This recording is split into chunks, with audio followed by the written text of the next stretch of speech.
As far as I know, no one's written a song called Pretty as a Swastika. And the record company wanted me to take it off the record because they thought, oh Lord, what's, you know, people are gonna... I don't see a picket sign of people outside saying, no more Manson, swastika, pretty. To me, it's one of the more romantic, interesting things I've said. Is it a compliment? What is it? Is it political? I don't know. It's not even a symbol. So when they said that, I tolerated them, and then they inspired me to really get to the heart of the matter.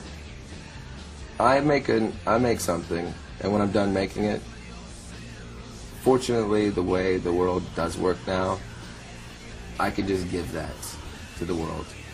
What comes in a plastic box and is in a store, I don't give a shit what that is. They can change that, they can do whatever they want. If they're allergic to money and they don't want to, whatever. So, no swastika, I said, okay, pretty as a dollar sign.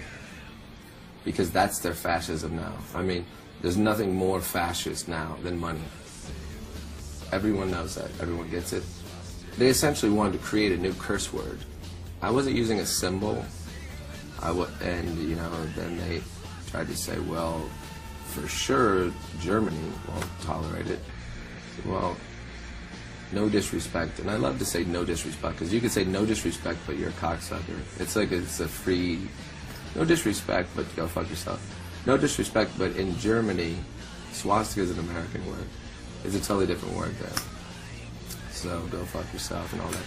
But I was inspired to make the dollar sign because my choices are made artistically. Their choices are made financially. So they actually allowed me to make a greater statement.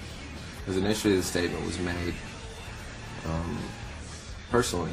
I woke up one morning next to a girl that had black hair, red lipstick, and pale skin, and I said, you're as pretty as a swastika. And then that seemed charming enough for her to perform, you know, I wouldn't say unspeakable acts, we know what they are. You know what I mean? I'm saying. So if that works, why can't it work for the rest of the world? Who's the Nazi? You know, it's trying to censor me. Whatever the case, you know, I'm not trying to be shocking. I'm trying to be Marilyn Manson. And until somebody else does what I do, I'll stand down. I don't really care. You know, these new bands, you want to do what I've done. Look, I'm doing what other people have done. I'm inspired by Bowie, Prince, Madonna, Alice Cooper. But I have no problem saying that. And I just try and take that and make it my own. You know, Salvador Dali said something along the lines of, anyone who doesn't steal and make it their own isn't an artist. And nothing new exists under the sun. There's only new ways to destroy what already exists. And as an artist, you create things. And sometimes in creation, you destroy things. And it's just being conscious of that. And I almost gave up music because I was so annoyed and frustrated by the fact that I couldn't handle being objectified as a piece of product that exists in a store, and not in the way like, woe is me, just in the way that I'm sick of breaking my heart that I have to censor myself for this CD that goes into a store that sells firearms but has a problem with, you know, me saying fuck. And which I rarely say, but on this record I want fuck low. I just fuck it all. Armagoddamn motherfucking Geddon. I really was trying my hardest to make a song that they would be mad because they heard the music and they were like, oh, Manson, this is going to be a hit, without the words on it. I'm like, well, I'm glad that you have no consideration for what I put on top of it. So I'm going to go ahead and give you a big bag of cocks for this one. And then they decided to put it, so I had some respect for them trying that. And the song, you know, which ends with fuck the goddamn TV and the radio, I'm taking credit for the death toll. And then there's a song on the record, Blank and White, which there is no clean version of the song. In the store, what you buy or wherever you get it, Blank and White, in the middle of the song I say, give me a picket sign, God is dead but God is still white. So shoot up the mall, the school, or the president of whatever, or whoever wants to fight. And they initially came to me and they said, we're going to have to drop out the word white, that God is white, and the word president.